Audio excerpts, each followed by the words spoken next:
Alrighty folks, how are we doing? So today I'm actually a bit cooked. My legs are cooked. Yesterday I had 60-meter sprints and a serious leg session. I pushed hard on the Bulgarian split squats and the hang cleans. But today I am coming to you with a simple video about how I jumped higher fast, how I increased my vert from 22 inches to 39 inches. So I think I'll go through my journey, how I got there, the things that I did, the mistakes I made along the way, and give you some tips about how to jump higher. So I suppose we'll go back 2 years ago. So 2 years ago, I had a 22-inch vert. I couldn't touch the rim. Now, I just watched the MJ documentary, Michael Jordan, and he is a crazy athlete, if you don't know, and it just inspired me to jump high. Like, I don't know what it was, I just saw him like doing these crazy in-game dunks, and I was like, I have to dunk. So I really wanted to dunk, but the slight issue I had was I only jumped like this high, and I wasn't very tall, and I wasn't very athletic. And that was when, this whole training thing started. This is where I emerged out of the shadows. But yeah, so I researched on YouTube, how do I jump higher? The first thing I found was a video telling me that I had to do plyometrics if I want to jump higher. So I did these plyometrics. I did box jumps, I did drop jumps, I did the repeat jumps, I did single leg jumps, I did like all sorts of different like sequences. I eventually had, I think, a list of like 10 different exercises, and I'd do 3 sets of each. So I was doing loads of plyos, and I did that for a couple months, but I didn't really see my vertical jump budge. Sure, I got good at plyos, I got really good at plyos, but my vert did not go up. So I was getting annoyed. But what I did was I looked at what the best athletes did. I looked at what Mac McClung did. So Mac McClung just won the dunk contest. He won it this year as well, didn't he? He jumped over a car. Pretty normal thing to do. But yeah, so I looked up what he did. He said he did these spot jumps where you have like 5 spots and you do different sequences with them and try to do it as fast as you could. So I did that. It didn't work for me. So I was getting annoyed, yeah. Mac McClung did this, didn't work for me. What's going on? Is there something wrong with me? And then I tried what Ja Morant did. Ja Morant obviously jumps very high. He said he did these tractor tire jumps. So he jumped, I think in the video of him doing them, he said he did like 400 a day. So I did that. Again, didn't work. So I thought there was something wrong with me. What the hell? Why can't I jump higher? Why am I so unathletic? What's wrong with me? How do I actually jump higher? And you might have had the same questions. Everyone online says plyos, do this, do that. It just doesn't work. That's why this channel is literally dedicated to the truth, like how to jump higher, how to get athletic. So what I did, which honestly was the best thing I've ever done in terms of my athleticism, was I stripped it all back and I just started doing something really simple. I started max effort jumping. I started jumping every single day, trying to touch the rim, doing low rim dunks, and just jumping with max effort all the time. Not doing plyos, but jumping with max effort, running in and jumping as high as I possibly could. Did that every day for 3 months. My vertical jump skyrocketed. My vert went up by 7 or 8 inches, and I got my first dunk. So I achieved my goal. That was huge. So I was gassed about that, getting my first dunk, and obviously I wasn't going to stop there. So I kept going. I added strength training to my training, and well, the rest is history. We just kept progressing in the weight room, kept jumping. I added in sprints, done different stuff here and there, and just been really consistent over the last year and a half, and got to a 39-inch vert.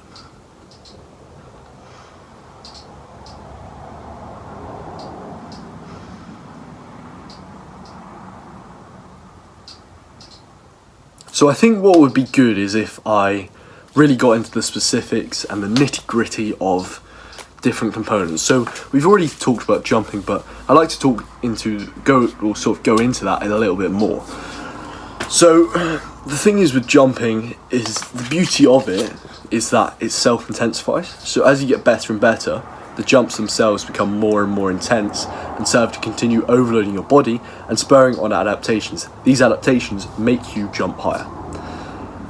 So that is literally what happened when I was jumping every day. And the fact that I was jumping with max intent meant I kept pushing adaptations, kept jumping higher. This is going to sound really nerdy, but it's a little bit like compound interest. Like, as you get better and better, the return gets, wow. Is it like, it's not really, because your vert gains start getting smaller and smaller, but you get what I mean.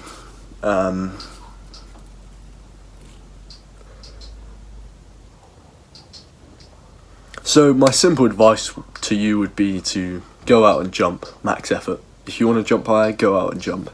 Get in 30 to 50 reps in every single week of max effort jumps. I think that's a really good number to reach. If you can get there, and you'll be jumping high. Yeah, you will be jumping high. Next, let's talk about lifting. So there's a couple laws that you need to follow, that I followed, that allowed me to get freakishly strong. Seriously, literally yesterday I was doing 105 kilos for 3 reps on the Bulgarian split squat. That was what I would have dreamed of squatting 2 years ago, or a year and a half ago. Now I'm doing that on one leg for reps. This is mental. So the way you want to go about strength training, so there's obviously a couple different laws. So we have the law of progressive overload.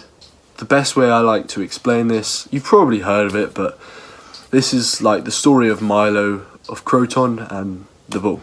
So Milo was an ancient Greek wrestler. He won the ancient Olympic Games a number of times, but he was tasked with carrying this bull up and down the mountain every single day. And it started off as a little calf, but it grew slowly over time, and as he kept going up and down this mountain and the bull kept growing, he got stronger and stronger, and eventually he was able to carry a full-grown bull up and down this mountain.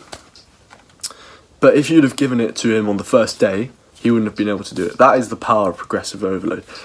You either increase weight, intensity, or you increase volume, which is your sets and reps.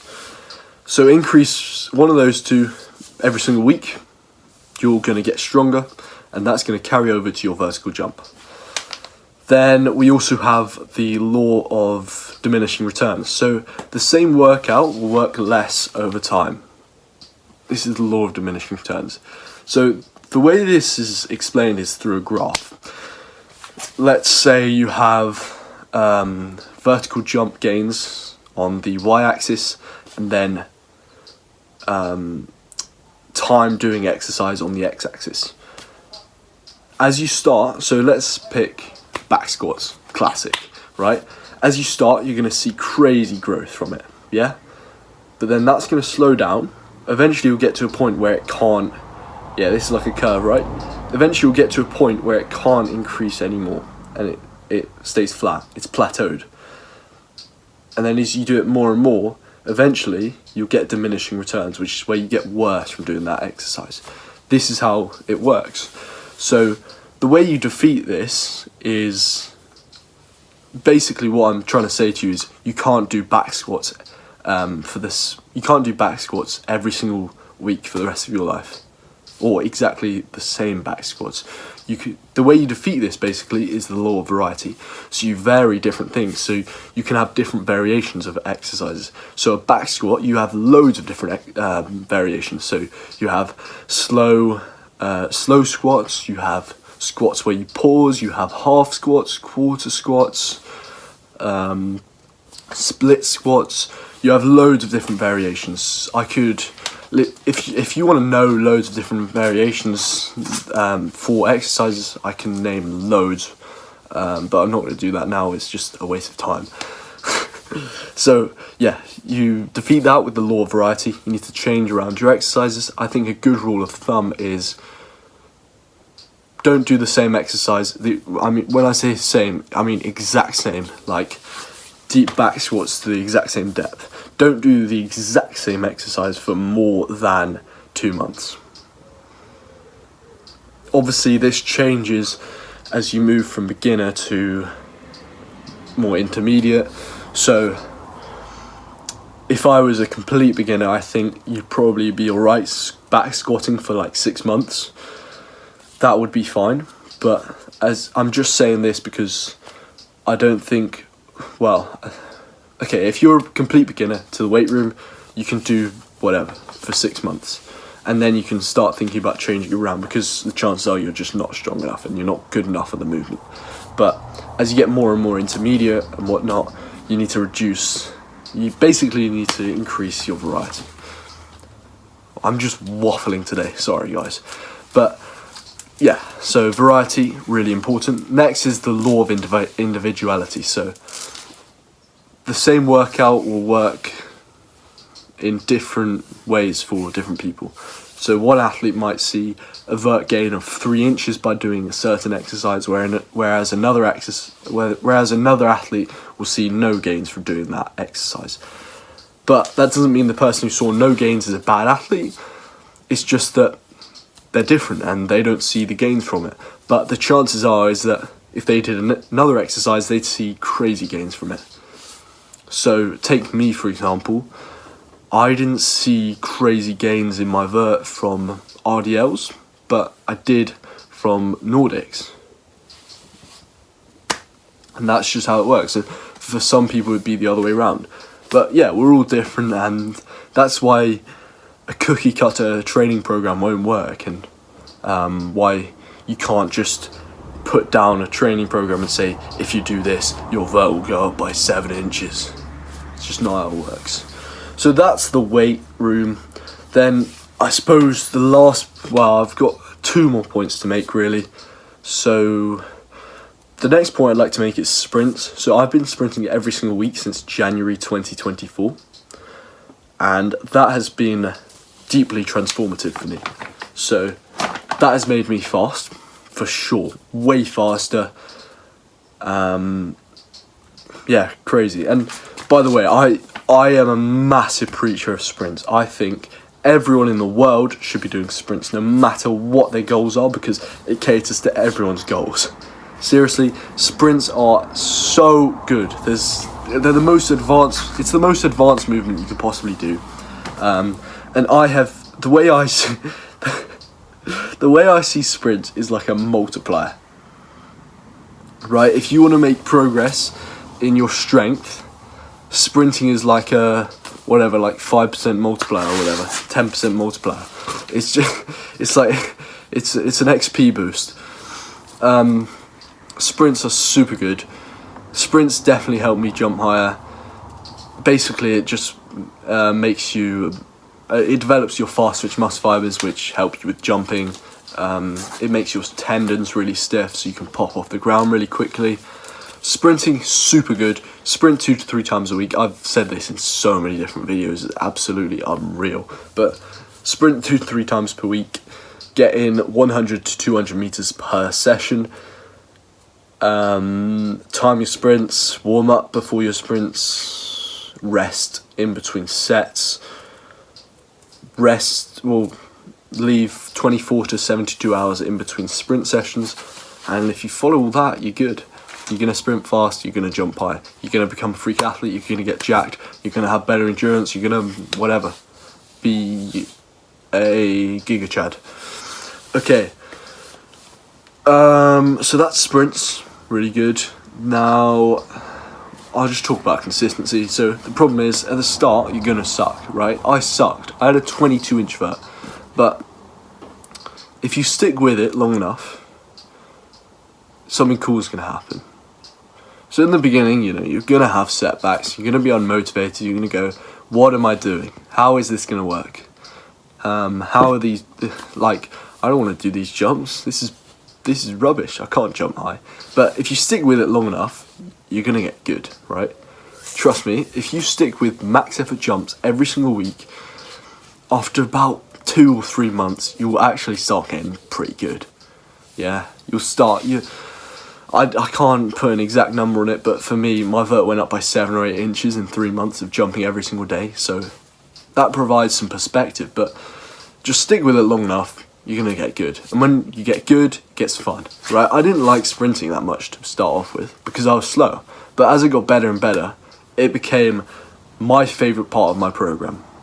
Other than, well, I probably prefer it over jumping these days because jumping just gives me knee pain.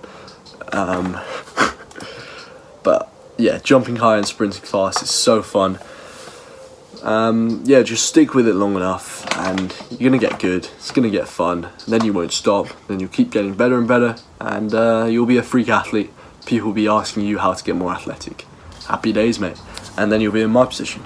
So yeah, just jump, lift, sprint, stay consistent, sleep well, eat your carbs, eat your protein, caffeinate before important sessions.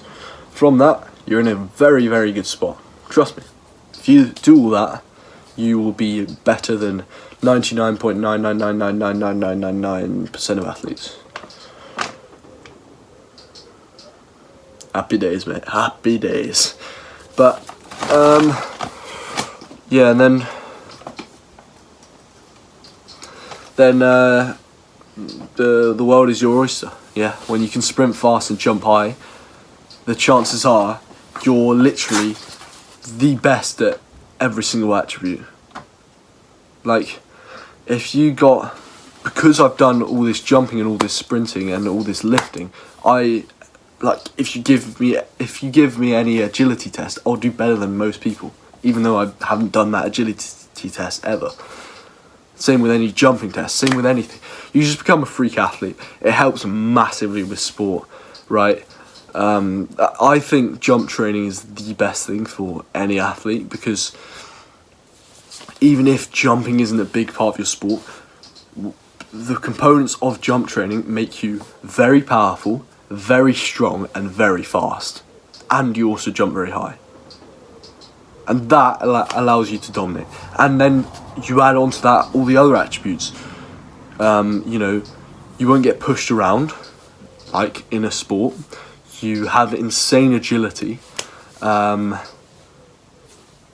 just a freak athlete, and that's why I want to help so many people to jump high. And by the way, in my description, well, at the moment I am going to train, I'm doing like a giveaway thing, and I'm going to train 5 people for free. So there will be a Google form in the description, so you can try and get applied for that. Basically, I'll train you for 3 months if you apply for that for free, and you'll get great customized training from a bloke who trained to get a 39-inch vert, and I'm also pretty fast as well. Run a 4.6 second 40-yard dash, and I'm not like a genetic freak. My brothers aren't anywhere near as athletic as me, and I've trained to get here. So yeah, thank you for watching, and I'll see you in the next one. I'm just a bit wary of time because it's been a bit of a long one. I can be a yapper sometimes. I can be a yapper.